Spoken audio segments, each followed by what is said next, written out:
आज की इस वीडियो को देखने के बाद अगर आप मूविंग एवरेजेस को यूज़ करते हो तो आप और बेहतर यूज़ कर पाओगे, और अगर आप मूविंग एवरेज लाइंस को यूज़ नहीं करते हो तो शायद आप भी इनको यूज़ करने लगो। तो बात करते हैं 7 सीक्रेट्स की जो आपकी ट्रेडिंग को नेक्स्ट लेवल ले जा सकते हैं। तो पॉइंट नंबर 1 है ट्रेंड। मूविंग एवरेज लाइंस से आप पता कर सकते हो कि मार्केट में जहाँ स्टॉक में कौन सा ट्रेंड चल रहा है। मोस्टली जो प्रोफेशनल ट्रेडर्स हैं वो ट्रेंड के साथ ही ट्रेड करते हैं, मार्केट के अगेंस्ट नहीं जाते, तभी उनकी ट्रेड के सक्सेसफुल होने के चांसेस ज़्यादा रहते हैं। तो आप कैसे ट्रेंड को पकड़ सकते हैं?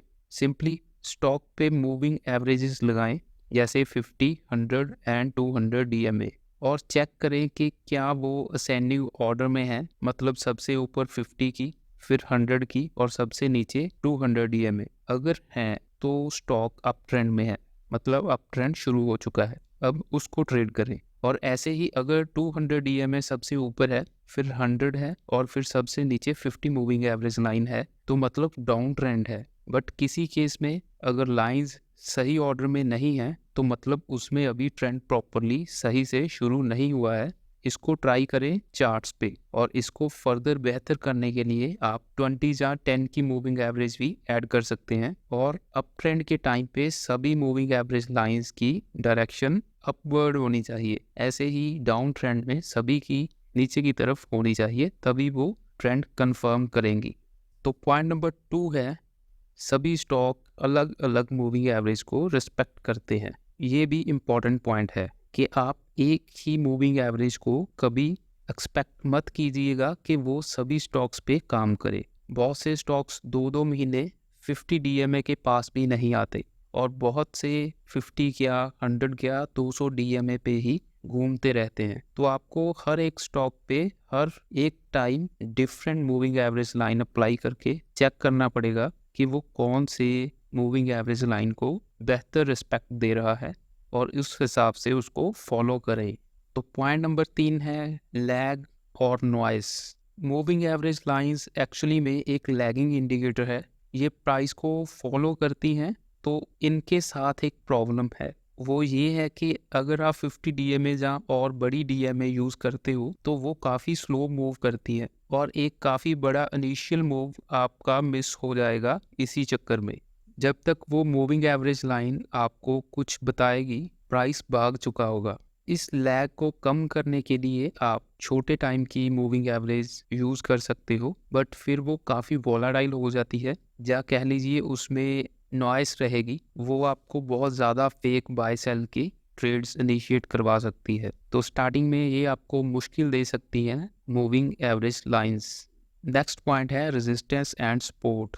बहुत से लोग मूविंग एवरेज लाइंस के ब्रेकआउट या ब्रेकडाउन को ट्रेड करते हैं, बट ये लाइंस कोई ट्रेंड लाइंस की तरह नहीं होती, तो इनको ब्रेकआउट के लिए यूज़ नहीं करना चाहिए। बट ये आपको सपोर्ट एंड रेजिस्टेंस का एरिया ज़रूर इंडिकेट करती है।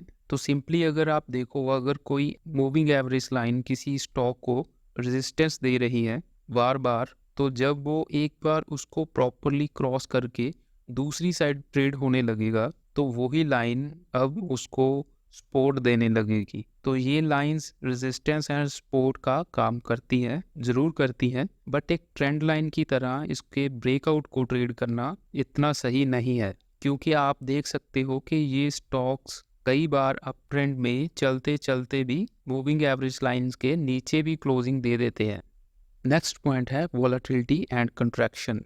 वोलेटिलिटी और कंट्रैक्शन को बहुत आराम से ढूंढा जा सकता है विद मूविंग एवरेज लाइंस। अब आप बोलोगे कि उसकी ज़रूरत क्या है, तो मैं ये बता दूं कि वोलेटिलिटी का मतलब अप डाउन मूवमेंट ही नहीं होता है, किसी एक डायरेक्शन में आने वाली स्विंग को भी वोलेटिलिटी में ही काउंट किया जाता है। और जो लोग स्विंग या स्कैल्प करते हैं उनके लिए ये काफ़ी ज़रूरी चीज़ होती है। तो सपोज आपके पास 3 डिफरेंट पीरियड्स की मूविंग एवरेज लाइंस हैं, तो जब ये तीनों एक दूसरे के करीब आ जाए, ओवरलैप करने लगे, तो समझो कंट्रैक्शन चल रहा है, जिसके बाद का मूव आपके लिए वोलेटिलिटी मतलब अच्छे स्विंग लेकर आ सकता है।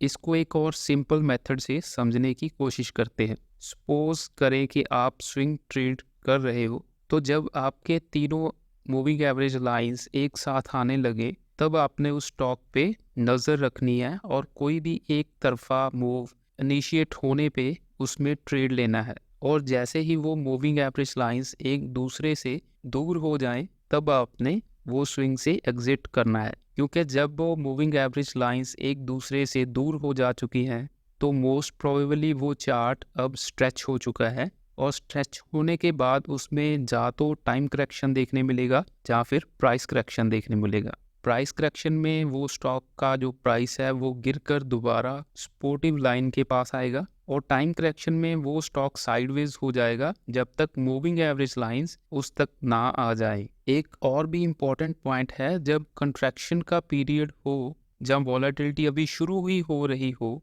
तभी आप बाय करें। जब मूविंग एवरेज लाइंस एक दूसरे से दूर जा चुकी हो तब आप स्टॉक को बाय करने के लिए उसके पीछे ना भागें, क्योंकि उस वक्त आपका स्टॉप लॉस भी बड़ा हो जाएगा और वो प्रोबेबिलिटीज़ भी आपकी फेवर में नहीं जाएंगी। नेक्स्ट पॉइंट है कि कोई भी एक कॉम्बिनेशन सारी मार्केट्स में काम नहीं करता। अब कुछ लोग 50 DMA और 200 DMA का क्रॉसओवर ट्रेड करते हैं, इसको गोल्डन क्रॉसओवर बोलते हैं। ऐसे ही कुछ लोग 10 और 20 EMA को यूज़ करते हैं, जहाँ कुछ लोग 20 और 50 EMA को यूज़ करते हैं। आप कोई भी कॉम्बिनेशन यूज़ करो, बट ये फॉर एवर काम नहीं करता। मतलब कि मार्केट कंडीशंस को देखते हुए, जैसे मार्केट बुलिश है या बेरिश है या साइडवेज है, ये कंडीशंस आपके मूविंग एवरेज लाइंस के रिजल्ट्स को अफेक्ट करती हैं, तो आपको एडजस्ट करना पड़ेगा खुद से सिचुएशन के अकॉर्डिंग। और लास्ट में है कि आप कोई भी मूविंग एवरेज यूज़ करो, आप थोड़ा एक्सपीरियंस ले लें। डेली कुछ चार्ट्स देखना शुरू कीजिए विद मूविंग एवरेज लाइंस, और जल्द ही आप उसके हेल्प से ट्रेड कर पाओगे। बट एक बात याद रखें कि हमेशा एक कॉमन नंबर की ही मूविंग एवरेज लाइन यूज़ करें, जैसे 9 पीरियड्स की, या 10 या 20 या 34, 50, 100 या 200 की। अब ऐसा ना हो कि आप 69 पीरियड्स की एवरेज लाइन लगाकर बैठे हो। जब कॉमन नंबर की लाइन यूज़ करोगे तो उसका फ़ायदा ये होता है कि वो और लोग भी यूज़ करते हैं, तो वो लोग भी उसी लाइन को देखकर बाय सेल करेंगे। तो यही हमें चाहिए भी, ताकि हमारे सेटअप पे बाकी लोग भी बाय करेंगे तो हमारे स्टॉक को सपोर्ट मिलेगी। और कुछ और रूल्स भी हैं एवरेज लाइंस को लेकर, वो आप गूगल करके ज़रूर पढ़ें, और जो भी आपको इम्पोर्टेंट लगे लिख लें ताकि याद रहे।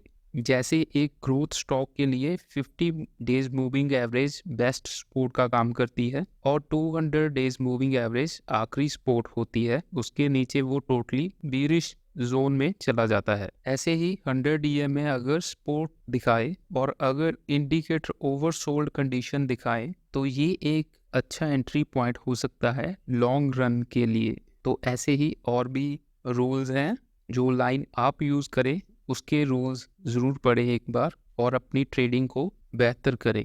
जो भी सीक्रेट्स पे बात की गई है, ये सारी प्रॉपर्टीज़ ही हैं मूविंग एवरेज लाइंस की। ये खुद में कंप्लीट स्ट्रेटजीज़ नहीं हैं, लेकिन बाकी स्ट्रेटजीज़ के साथ ऐड होकर ये उनको बेहतर ज़रूर कर सकती हैं।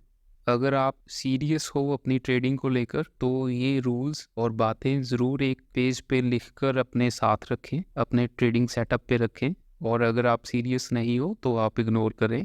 So that's it. ऐसी और वीडियोस के लिए हमारे साथ बने रहें। Thank you for watching.